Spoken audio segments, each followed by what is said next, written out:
All right, so we're diving into international football today. And I have to say, this Italy-Germany clash in the UEFA Nations League quarterfinal has me really intrigued. It's always a huge match when these two teams meet, but this one feels different, doesn't it? Definitely. You sent over some really interesting articles and analyses, and it seems like there's so much more at stake than just a spot in the semifinals. Absolutely. I think the biggest talking point has to be Coach Spalletti's squad selection, right? Oh yeah, my jaw hit the floor when I saw the roster. It's a bold move, that's for sure, bringing in so many young players, a lot of fresh faces, and some big names missing. I mean, only two Juventus defenders and not a single AC Milan player. Are we witnessing a power shift in Italian football, or is Spalletti just rolling the dice? It's hard to say for sure, but it definitely signals a changing of the guard. For years, the national team was basically a Juventus reunion, but this time it feels like Spalletti is saying, let's see what this new generation can do. And he's not messing around. These youngsters have been making waves in their clubs. Matteo Ruggeri from Atalanta, for example. He was fantastic in their Europa League victory, and now he's getting a chance on the international stage. Ruggeri is a really exciting prospect, really dynamic, and some analysts think Spalletti might even use him further up the field, almost as a winger, which would be a pretty unconventional move for Italy. That's bold. And what about Cesare Casadei? Fresh back from Chelsea and already making an impact at Torino. Casadei is all about energy and that desire to prove himself. He's hungry, and I think he could form a really exciting partnership with Sandro Tonali in midfield. Two young guns with something to prove. Tonelli, I saw you'd flag some articles comparing him to Pirlo. Is that just hype, or is there something to it? It's hard to escape the Pirlo comparisons, especially with the way Tonali's been playing at Newcastle. His vision is incredible, his passing range is pinpoint, but some say he's got a more direct style, more vertical passes, always looking for that quick attack, unlike Pirlo's slower, more measured build-up. This match could be his chance to step out of Pirlo's shadow and write his own chapter, huh? No pressure then. And speaking of pressure, let's talk about Daniel Maldini. That name carries some serious weight in Italian football. You can't underestimate the legacy he's carrying. The Maldini name is synonymous with Italian football. The pressure on his shoulders must be immense. It's almost Shakespearean, right? The son trying to live up to the father's legend. But from what I've seen, he's got the talent, the temperament. He could really make his mark on the world stage in this match. No doubt it'll be fascinating to see how he handles the pressure.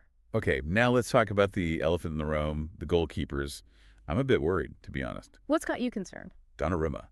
He's a world-class talent, but those blunders with his feet, they're nerve-wracking. Yeah, he's a bit of a Jekyll and Hyde character, isn't he? Capable of pulling off these incredible saves, and then suddenly he's trying to dribble past an attacker and almost gifting them a goal.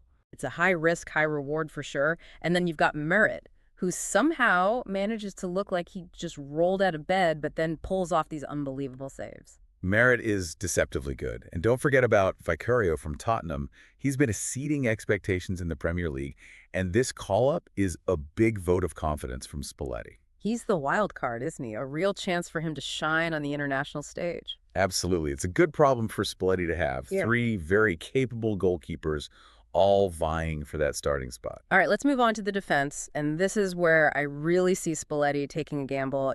He's gone with a real mix of experience and youth. Is it enough to hold up against that German attack? It's a risky strategy, but it's classic Spalletti. High risk, high reward. You've got Bastoni. He's so comfortable on the ball, great at playing out from the back. But can he organize this young defense? Well, that's where Buongiorno comes in. He's been incredible for Napoli, brings so much energy and aggression to the back line, and he's not afraid to make a tackle. He's fearless, that's for sure. But what about the other youngsters? Calafiori, Ruggeri, are we ready for this level of competition? Calafiori's got the talent, no doubt, but he needs to find that consistency. Ruggeri, on the other hand, he's already proven himself in high-pressure situations, so this match will be a real test for both of them. And then you've got the Juventus duo, Cambiaso and Gatti, a bit of experience there, and the ever-reliable Di Lorenzo. But overall, it feels a bit unbalanced, doesn't it? It does, but that seems to be the theme with this entire squad. Spalletti is putting his faith in these young players, throwing them in at the deep end, and this match will be the ultimate test. Well, I'm on the edge of my seat already, and we haven't even talked about the midfield yet. The midfield, that's where the real battle is going to be. We've got some real powerhouses in there. Barella, his energy is just unbelievable. Never stops running. And for Tessie, he just gets better with every match, so consistent, a real engine in that midfield. And what about Casadei? How do you see him fitting in with these more established players? I think he'll be used more as an impact sub, bring him on late in the game to inject some energy, disrupt the opposition. He could be a real game changer. That's a smart move. And then we've got Ricci and Rovella, both fantastic talents coming through. It's a midfield bursting with potential. And let's not forget about Tonali. We talked about him earlier. His vision and passing could be the key to unlocking that German defense. It's a great blend of experience, youth, and tactical flexibility. This midfield could be Italy's biggest strength or their downfall. It's fascinating. Okay, I need to catch my breath. We're going to have to continue this discussion in part 2 because I feel like we've only just scratched the surface. We've got a lot more to unpack, that's for sure. This Italy-Germany clash is shaping up to be an absolute cracker. Stay tuned. We'll be back with more analysis and insights in part 2. So we've talked about the players, this really intriguing blend of, experience and youth, but let's dig into the tactical side a bit. You had some notes about the defense. How do you think that plays into Spalletti's approach? Well, it seems like from what I've read, Spalletti's going to stick with this 4-3-3. It's all about controlling the midfield, dictating the pace, and then using those wingers to, really cause some trouble for the opposition. But the big question is, can this young defense, can they really handle Germany's attack? That's what I keep coming back to. It's a valid concern. Germany, under their new coach, they've been using this kind of flexible system like a 3-4-3 that can shift into a 4-2-3-1. It's all about fluidity, quick transitions and just exploiting any gaps, any space that the other team gives them. So it'll be really interesting to see how Spalletti tries to counter that. And that's where that midfield battle becomes absolutely crucial, right? The articles you sent really highlighted Italy's, engine room. Players like Barella, Frattesi, Tonali, all known for their, work rate, their tenacity. And that's where, Spalletti's gamble might actually pay off. If those young midfielders, if they can disrupt Germany's rhythm, win those second balls, and then quickly transition into attack, I think Italy could have a real edge. It's a real clash of styles, isn't it? Italian grit and determination versus German precision and tactical discipline. Whoever wins that midfield battle, I think, could really determine the outcome of the match. I agree. And then you've got the mental side of things. Germany, historically, they've had this, like a knack for making Italy sweat, especially in those big tournaments. Oh, absolutely. Think back to 2006, that incredible World Cup win for Italy, and then the heartbreak of Euro 2016. Those memories, they have to be weighing on both teams. For sure. The mental game is just as important as the physical one. And speaking of mental pressure, let's go back to Donnarumma for a second. He's a phenomenal goalkeeper, there's no doubt.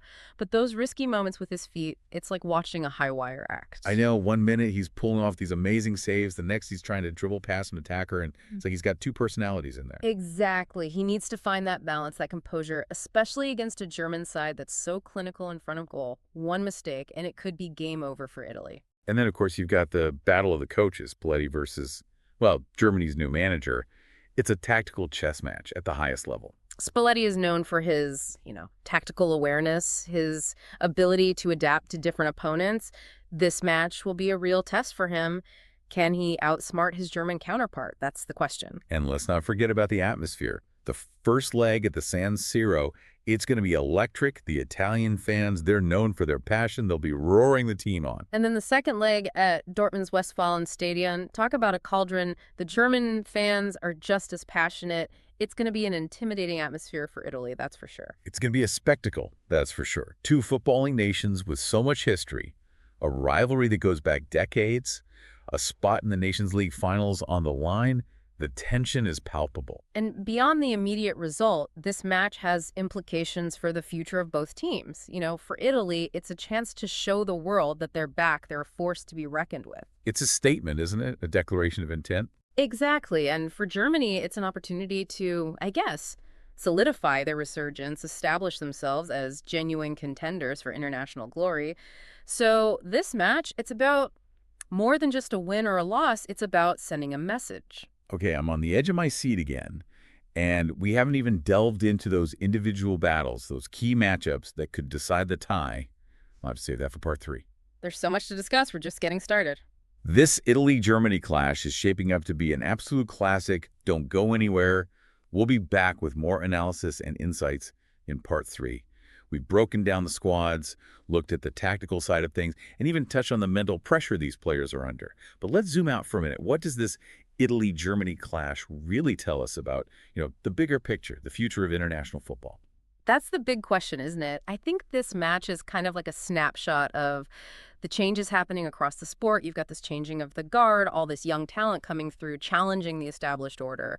And it's not just about individual players either, right? It's about, like you said, tactical innovation, new approaches to the game. Exactly. You mentioned Germany's new coach and their more fluid system. I think we're definitely moving away from those rigid formations, more towards these adaptable, dynamic styles of play. Like, England and Spain, they're experimenting with formations that can change depending on who they're playing. It makes things so much more unpredictable, more exciting for the fans. Absolutely. It keeps everyone on their toes, even the analysts. And what about Italy? They've always been known for, that defensive solidity, the Catenaccio. But now they've got this young, attack-minded squad. Is this a sign that Italian football is evolving? It's a real departure from the classic Italian style, that's for sure. Spalletti's putting his faith in youth, in flair, in a more dynamic approach. It's a huge gamble, but it could be the start of a new era for Italian football. So we're potentially witnessing a shift, not just in, team dynamics, but in entire footballing philosophies. That's pretty huge. But let's bring it back to our listener for a second. Why should they care about all of this? This match, it's more than just a clash between two giants of the sport. It's a glimpse into the future of football. The changing dynamics, the evolving tactics, the new generation of stars who are shaping the game as we know it.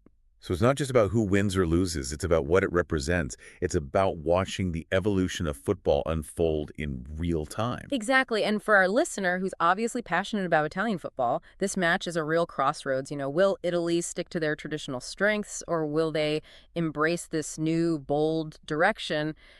The answer to that question could have a massive impact on Italian football for years to come. I'm getting goosebumps just thinking about it. But before we wrap up, anything else from the articles that we should mention? Any final insights for our listener? One thing that really stood out to me was the emphasis on the mental side of the game. The pressure these players are facing. This isn't just a match. It's a battle for national pride, a clash of titans. So beyond the tactics and the skills, it comes down to, who can handle the pressure, who can keep their cool when the stakes are so high. Exactly. This match is a test of character, of resilience, of belief, that unwavering belief in yourself and your team. And that, I think, is what makes this clash so compelling. Well said. We've analyzed the formations, we've debated the merits of youth versus experience, we've even explored the psychological depths of this rivalry. But as always, the beauty of football is its unpredictability. We can talk and analyze all we want, but in the end, the only way to know how this story unfolds is to watch it play out on the pitch. That's the magic of the game, folks. We hope you've enjoyed this deep dive into the Italy-Germany clash. Now grab your jersey, find a comfortable spot, and get ready to witness history in the making.